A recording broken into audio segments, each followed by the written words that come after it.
हमारी संस्कृति और परंपराएं जितनी प्राचीन हैं, उतनी गहरी भी। कितने ही आक्रमणकारियों ने इस गौरवशाली विरासत पर हमले किए, पर आज भी हमारी संस्कृति और परंपराएं न सिर्फ पूर्ववत बनी हुई हैं, बल्कि और वृहद और ज्यादा समृद्ध हो गई हैं।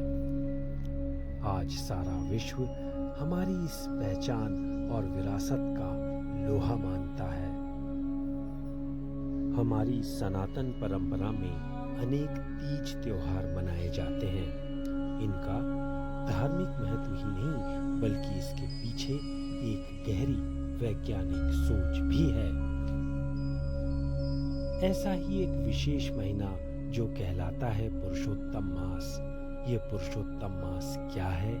इस महीने में क्या महत्व है? इसमें कौन कौन से कार्य इस महीने में बड़े फलदायी होते हैं? इस बारे में जलेश्वर महादेव मंदिर के पुजारी पंडित शिवचरण पांडे जी बताते हैं। वर्तमान में मैं पंडित शिवचरण पांडे, जलेश्वर महादेव मंदिर पुजारी। वर्तमान में पुरुषोत्तम मास चल रहा है। पुरुषोत्तम मास में भगवान कृष्ण की आराधना करके सभी पापों से मुक्त हुआ जा सकता है। पुरुषोत्तम मास का फल वेदों में इतना अधिक बताया गया है कि जो है तो जिसका वर्णन इस वाणी के द्वारा नहीं किया गया। पुरुषोत्तम मास भगवान का सबसे प्रिय मास है। भगवान कृष्ण का मास सबसे प्रिय है। इस मास में किए गए पूर्ण कर्म 1000 गुना फल देते हैं। बताया गया है वेदों में कि इस मास के द्वारा यदि आप एक दिन व्रत कर लें, जो कल एकादशी थी, आज तो द्वादशी है, एकादशी के एक दिन व्रत करने से 1000 दिन व्रत करने का पूर्ण फल प्राप्त होता है। श्रावण इस पुरुषोत्तम मास में जैसे कि आप मासिक पारायण जो भगवान श्री रामचरितमानस गोस्वामी तुलसीदास जी द्वारा लिखी गई है, उसका मास पारायण पाठ शुरू से लेकर के और पूरे पुरुषोत्तम मास में करने से मानो आपके जितने भी पाप हैं पूरे नष्ट हो जाते हैं। और करने वाले को तो छोड़िए, जो करता है बहुत बड़ी बात है। जो कोई उस झांकी का दर्शन कर लेता है, जहाँ की वर्तमान में तो हमारे मंदिर में 8 विप्रों द्वारा यह कार्यक्रम किया जा रहा है। पुरुषोत्तम मास के 8 मास पारायण पाठ हो रहा है, जिसका कि 15 तारीख, 14 तारीख, 15 तारीख को पूर्णाहुति होगी। साथ ही पुरुषोत्तम महीने की कथा दोनों समय आरती के पूर्व सुनाई जाती है, जिससे कि सब लोग बहुत प्रभावित हैं और जिसका कि जीवन पर बहुत बड़ा पड़ता है। बताते हैं पुरुषोत्तम मास में एक दिन दीपदान कर लेने से उसको 1000 गुना, 1 रुपए दान करने से 1000 गुना पूर्ण फल प्राप्त होता है।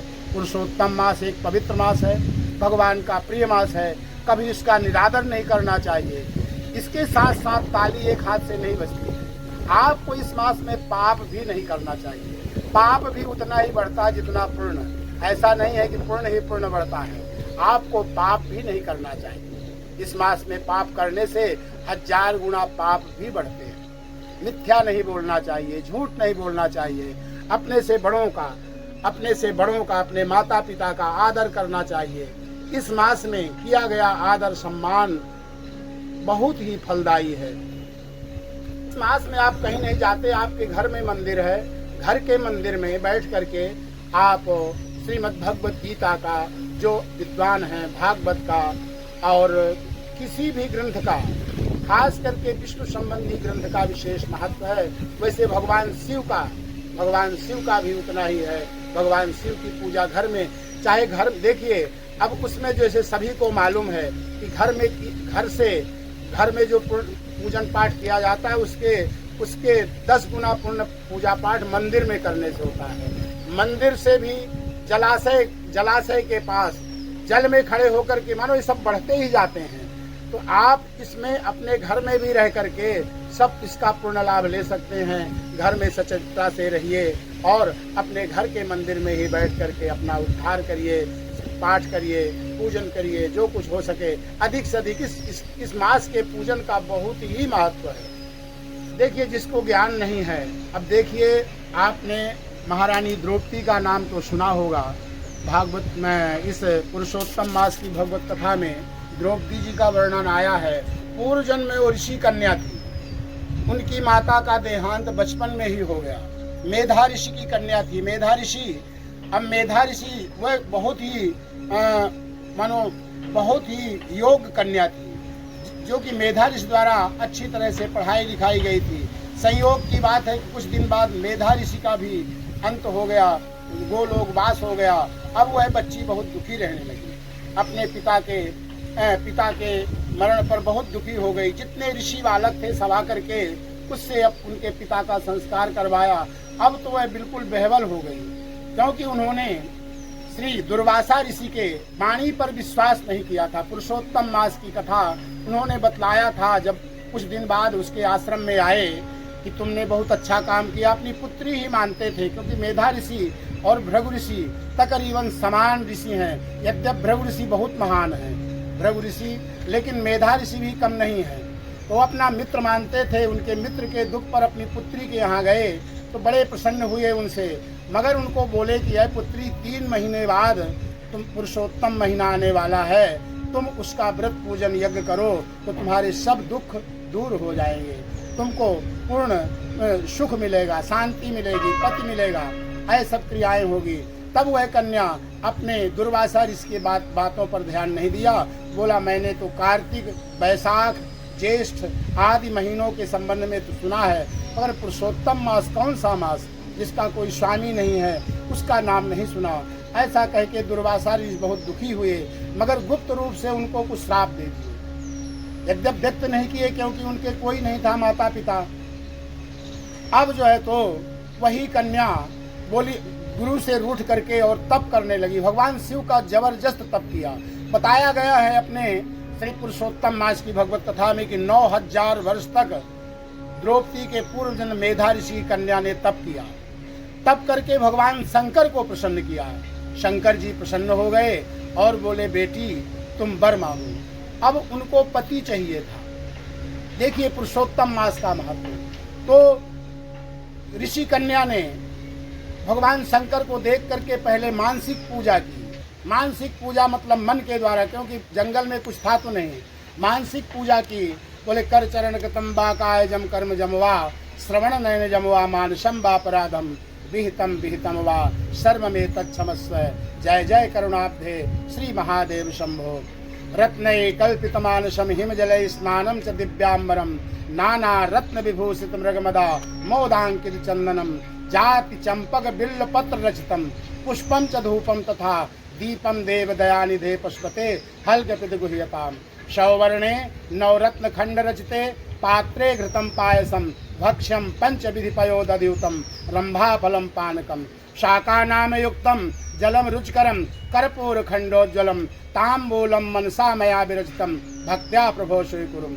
छत्रम चामरयोरुगम व्यंजनकम चाकदर्शकम निर्मलम, वीणा भेरी मृदंग काय कला, गीतम च नृत्यम तथा शास्तांगम प्रणति स्तुति बहुविधा, होत समस्तम मया संकल्पेन समर्पितम, तम विभो पूजाम ग्रहाण प्रभु। ऐसे इन मंत्रों के द्वारा भगवान शिव की आराधना करके भगवान शिव मानसिक पूजा से और प्रसन्न हो गए। बोले पुत्री वर मांगो। अब कोई भी काम, देखिए पुरुषोत्तम मास का कोई भी काम सोच विचार करके करना चाहिए। उनको पति चाहिए था। उन्होंने 5 बार बोला हे प्रभु भगवान भोलेनाथ, यदि आप मुझसे प्रसन्न हैं तो मुझे पति दो, पति दो, पति दो, पति दो, 5 बार बोला। अब वही कन्या, अब जब 5 बार बोला तब शंकर जी कहते हैं कि पुत्री तुमने जो वाणी कही है तुम्हारी वही वाणी सत्य होगी, तुम्हारे 5 पति होंगे। तो द्रौपदी कहती है महाराज आज तक तो मैंने ऐसा नहीं सुना है कि कोई भी स्त्री 5 पति वाली हो। एक पुरुष जरूर 5 पत्नियां, अधिक पत्नियां रख सकता है, मगर मेरा क्या होगा, आप क्या कह रहे हैं। मगर उनकी एक वाणी को बोले जो बोल दिया गया बोल दिया, अवश्य होगा।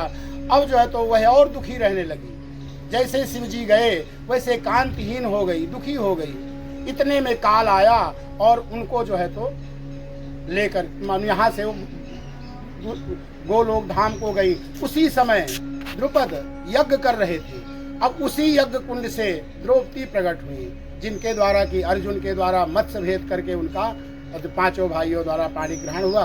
तो मानो इसमें जो कुछ बोल दिया जाता है वह मिथ्या नहीं जाता है। ऐसे द्रौपदी जो 5 पतियों की पत्नी बनी, तो ये कथाएं सब प्रचलित है। ऋणधन्वा की कथा प्रचलित है और उसमें कई कथाएं हैं। मानो बताया गया है कि इसमें इनकी कथाओं को श्रवण मात्र से सारे पाप नष्ट हो जाते हैं।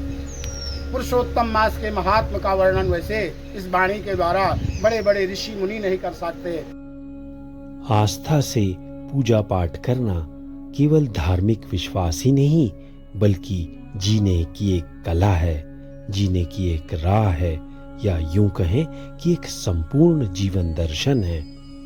आज की भाग दौड़ से भरी जिंदगी में जहां भगवान की भक्ति शांति देती है, वहीं जीवन में उत्साह, उमंग और जीवन की प्रेरणा भी बनती है। वरिष्ठ साहित्यकार श्री महेश सक्सेना जी इस जीवन दर्शन के बारे में कुछ यूं कहते हैं। मैं मानता हूं कि भारत भूमि धन्य धरा है, जहां भगवान शिव, राम, कृष्ण, गणेश, विष्णु, ब्रह्मा जी जैसे अवतार यहाँ पर आए और उन्होंने भारत की जो आध्यात्मिकता है, जो ज्ञान परंपरा है, उसको आगे बढ़ाया और रग रग में, रज रज में, कण कण में भारतीय लोगों के अंतस में, चेतना में, आत्मा में आध्यात्म बसा हुआ है। आध्यात्म हमारे चिंतन में है और हमारे आचार व्यवहार में भी। कोई भी मनुष्य कितना भी अगर वो सोचता हो कि मैं तो बिल्कुल निर्गुण हूँ, लेकिन उसके मन में भी जब कोई कष्ट आता है, कोई बात होती है, तो फिर वो सोचता है कि नहीं, फिर कोई ना कोई उसका ध्यान इष्ट की ओर अपने जाता है और वहीं से उनको संबल मिलता है। सूरदास जी ने कहा ना, निर्गुण कौन देश को बासी, कौन उसकी माता है, कौन उसका पिता है, कैसा उसका रूप है, कौन सा रंग है, निरालंब कत धावे। तो बिना आलम्ब के कोई कहाँ जाएगा। लेकिन जब हम चिंतन करते हैं कि गणेश जी महाराज, तो एक आकृति हमारे सामने आती है और उनका जीवन हमारे सामने आता है उनका, और वो हमको हमारे देश के अध्यात्म से जोड़ता है। गणेश जी को ध्यान करते से हमको लगता है कि बुद्धि के जाता है, विघ्न हरता है गणेश जी, और हर काम गणेश आए नमाज से शुरू करने वाले तो हैं, और उनको ये वरदान भगवान के द्वारा मिला हुआ है। और माता पिता की सेवा करने में तो उनका विरल उदाहरण हमारे सामने आता ही है कि एक परिक्रमा में ही हमने माता पिता का पूरा संसार नाप लिया था। जब हम कोई भी चरित्र हमारे जो हैं, ये सभी हमारे नायक हैं, हमारे चरित्र का निर्माण करते हैं, हमारे जीवन मूल्यों का निर्माण करते हैं। जब हम भगवान राम की अगर बात करें, सुनि बचन सुदाना रुदन ठाना हुई बालक सुरभूपा। देखिए आप कितने विशाल रूप में वो आते हैं कौशल्या के सामने, लेकिन जब वो कहती है नहीं मुझे तो आप, तो एक बालक के रूप में वो भगवान राम आते हैं। और फिर वो कीजे शिशु लीला अति प्रिय शीला, और फिर वो वही शिशु लीला करते हैं और अपने चरित्र से वो प्रातः काल उठ के रघुनाथा माता पिता गुरु ना वही माथा, ये सीख देते हैं। भगवान राम हमको सीख देते हैं कि किस तरह से भाइयों के बीच हम किस तरह से गुरु की आज्ञा का किस तरह से पालन करें, माता पिता की आज्ञा का कैसे पालन करें। और सबसे बड़ी बात जो राम के चरित्र में जो मुझे नज़र आती है कि राम हमेशा आत्मश्लाघा से दूर रहे, आत्म प्रपंचना से दूर रहे, खुद के बारे में कभी नहीं बोलते, खुद के पराक्रम के बारे में कभी नहीं बोलते, और पूरे 14 वर्ष जो वन में घूमते हैं वो हर एक से प्रेम से गले मिल करके, चाहे किसी भी वर्ग का व्यक्ति हो, उससे मिलते हैं। केवल एक बड़ा थोड़ा सा उनको क्रोध अगर हमको कहीं देखने को मिलता है, तो फिर वो जब समुद्र का पार करना था, तो तब वो फिर उनको जब वो विनय न मानस जलत निधि, गए दिन 3 बीत, तब बोले प्रभु भय बिन न होए प्रीत। केवल एक थोड़ा सा वहाँ लगता है कि भगवान को। और आप देखिए कितने बड़े बड़े काम उन्होंने किए, कभी उन्होंने अपने आप पर यश नहीं लिया भाई के साथ। और फिर दूसरा चरित्र हमको आध्यात्म में जो हमको दिखाई देता है, जो हमको ये आध्यात्मिक जो पात्र हैं, जो नायक हैं, ये जो ग्रंथ हैं, ये हमको जीवन शैली सिखाते हैं और हमारे चरित्र का निर्माण करते हैं। हनुमान जी को देखिए आप, कितने विशाल काय के हनुमान जी, लेकिन हमेशा लघु रूप में रहे वो। कभी भी उन्होंने माता सीता के पास गए तो लघु रूप, सुरसा मिली तो लघु रूप, जहाँ भी मिले जिससे भी मिले वो।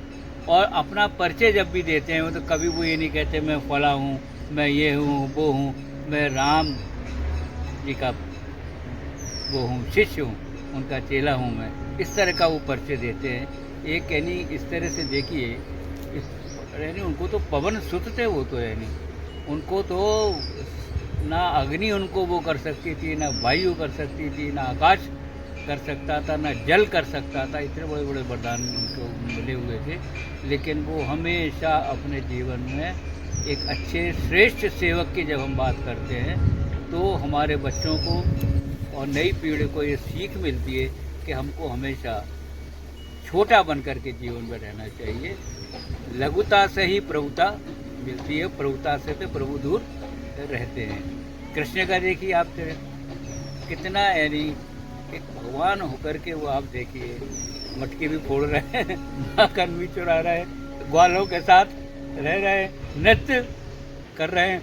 और इस तरह से वो कितने बड़े बड़े काम कर रहे हैं, कंस का वध करते हैं वो। और उनका जो सबसे बड़ा जो आप देखिए सारथी बनते हैं अर्जुन, क्या कमाल की बात है। यानी और वो बन कर के जो गीता प्रवचन देते हैं, जो हमारी राष्ट्र की सबसे बड़ी गीता कृति बनती है। तो शिव जी की अगर हम बात करते हैं, शिव जी देखो आप, शिव जी जैसा कल्याणकारी देवता कोई नहीं। हर दृष्टि से सादा सरल, कपड़े देखो, भोजन देखो, जहर पी जाए वो, सर्प को गले लगा ले वो, शमशान में उनका निवास है। बारात में उनके देखो तो हर तरह के लोग गए जो है, नहीं ऐसा नहीं था कि बड़े वीआईपी बारात जा रही है, भगवान जी की जा रही है। तो सबसे मिल करके, और सबका लोग कहते हैं संहार के नहीं है। मैं जो मानता हूँ, जो मैंने पढ़ा, शिव जी कल्याण के देवता हैं, भोलेनाथ है वो जरा सी बात पे मान भी जाते हैं वो। तो ऐसी हमारी जो पुस्तकों में जो इन नायकों के जो चरित्र दिए हैं, उन सबको आज की पीढ़ी को पढ़ना चाहिए। और अभी तो ये पुरुषोत्तम मास चल रहा है, आप ये देखिए कितने सारे महीनों में एक मास एक अलग से आता है और उसका नाम है पुरुषोत्तम मास। सब में पुरुषोत्तम है, सबसे बड़ा मास है वो। हर 3 साल के बाद में ये मास आता है। इसमें जितनी भी हम अपनी धार्मिक आस्थाओं को व्यक्त करेंगे, पूजन पाठ करेंगे, दान पुण्य करेंगे, वो ही हमारे उसमें जाएगा। और उससे हम जो भी कुछ करते हैं, दान पुण्य करते हैं, हित किसी का करते हैं, परोपकार करते हैं, तो उसका जो सुख हमको मिलता है ना, वो अवर्णनीय होता है, अनिवर्चनीय होता है।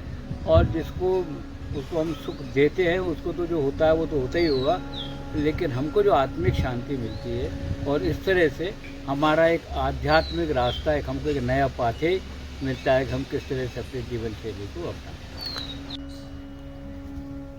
आज का युवा जो प्रतियोगिताओं से भरे इस माहौल में निराश सा होने लगता है, माँ बाप अपने बच्चों की अपेक्षाएं उन्हें तनाव से भर देती हैं। युवाओं को कैसे संतुलित रहना चाहिए, इस बारे में साहित्यकार श्री सक्सेना जी कहते हैं।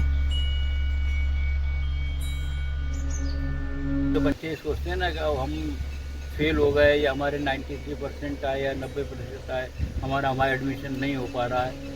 तो ये एक तरह का ये सोच उनका लड़कपन है, बचपना है। और दूसरा क्या है कि प्रतिस्पर्धा का ज़माना आ गया है। आज बच्चे को ये लगता है कि अरे वो उसके इतने आ गए और उसका तो वहाँ PMT में और उसमें सिलेक्शन हो जाएगा, मैं रह जाऊंगा, पीएचसी में नहीं हो पाऊंगा। लेकिन मेरा युवाओं को ये कहना है जो पढ़ लिख रहे हैं कि देखिए, सफलता का एक ही द्वार नहीं होता है।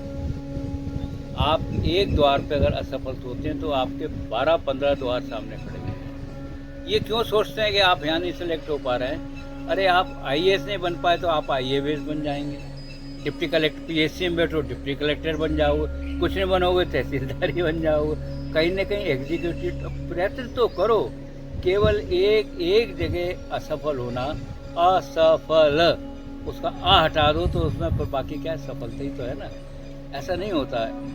केवल अपने मन को एक मजबूत बनाना चाहिए कि ठीक है, यहाँ में असफल हो गया, कोई बात नहीं है, जीवन बहुत बड़ा है। देखिए, मनुष्य का जो जीवन मिला है ना, और आपके माँ बाप बच्चों के लिए कितना ट्यूशन पे है, इसमें उसमें खर्च करते हैं वो, और उसमें अगर वो एक बच्चे जरा सी चिट्ठी लिख के इस संसार से विदा हो जाते हैं तो कितनी पीड़ा होती है माँ बाप को। और एक समाज से एक यूनिट का भी जाना, मैं बहुत उससे कह रहा हूँ, समाज से एक मेधावी यूनिट का भी जाना समाज का, राष्ट्र का कितना नुकसान है। देश भी कितना खर्चा करता है बच्चों की पढ़ाई के लिए, माँ बाप भी कितना खर्चा करते हैं, और जरा से टेंशन में अगर वो कुछ गलत स्टेप लेते हैं ना तो उससे देश का भी नुकसान होता है। इसलिए असफल हो रहे हैं, कोई बात नहीं, try and try again, think much, achieve much more, और ज़्यादा अचीव करिए। और सबसे बड़ी बात जो है, डिसिप्लिन रखिए और अपना एटीट्यूड सकारात्मक, एटीट्यूड, ATTITUD, इसके मैं बच्चों से कहूँगा, युवाओं से, इसकी पूरी स्पेलिंग को आप मिला लो। ए माने एक हो गया, टीके गिल्लो, ABCDEFGH जितने होते, फिर टीके गिल्लो, इसका पूरा टोटल होता है 100, और डिसिप्लिन का भी 100 होता है। तो इसलिए जीवन में डिसिप्लिन और सबसे बड़ा एटीट्यूड, सकारात्मक अगर आप रखेंगे तो जीवन में आप 100% सफल होंगे। इस रास्ते पे नहीं होंगे तो भाई दूसरे रास्ते पर होंगे। रास्ते बहुत हैं जीवन में, बहुत राहें हैं, और देश के निर्माण में बच्चों को, युवाओं को बहुत भागीदारी करना है। इसलिए मेरा निवेदन है कि छोटी छोटी बातों को ध्यान नहीं देना चाहिए, और पेरेंट्स से भी मेरा ही निवेदन है, वो भी बच्चों से बहुत ज़्यादा अपेक्षाएं करें, दबाव नहीं डालें। जुबलाइन जस्टिस एक्ट कहता है कि बच्चों को पार्टिसिपेशन का भी अधिकार है, they have the right of participation. आप उनको अपनी थोप नहीं, विचार थोप नहीं सकते कि नहीं तुमको CA ही बनना है, या तुमको डॉक्टर ही बनना है, या तुमको भलाई बनना है। डिसाइड करने दो, बच्चे को डिसाइड करने दो, उसको सहयोग करो। जहाँ कोई गलत कर रहा है तो थोड़ा समझाइश भी दो। पेरेंट्स को भी बहुत अधिक महत्वाकांक्षी नहीं होना चाहिए, न जताना चाहिए कि हम तुम्हारे लिए देखो इतना कर रहे हैं। तो बच्चों का उससे फिर बच्चे भीरू नहीं बनते, फिर आत्मल नहीं बनते। उनको कोट पुचकार के समझाओ, अरे कुछ नहीं हुआ तो कोई बात नहीं, चलो वो ब्रांच खोली, कितनी तो ब्रांचेस खोली हुई है, कहीं भी निकल जाओ। सब कुछ है यहीं पर, देखना जो हम सीखें, सकारात्मक विचारों के साथ जीना हम सीखें। जिस देश में भक्ति में हो जब ऐसी ताकत, वहाँ छोड़ निराशा को हम जीवन में भक्ति, आस्था और विश्वास की शक्ति जगाएं।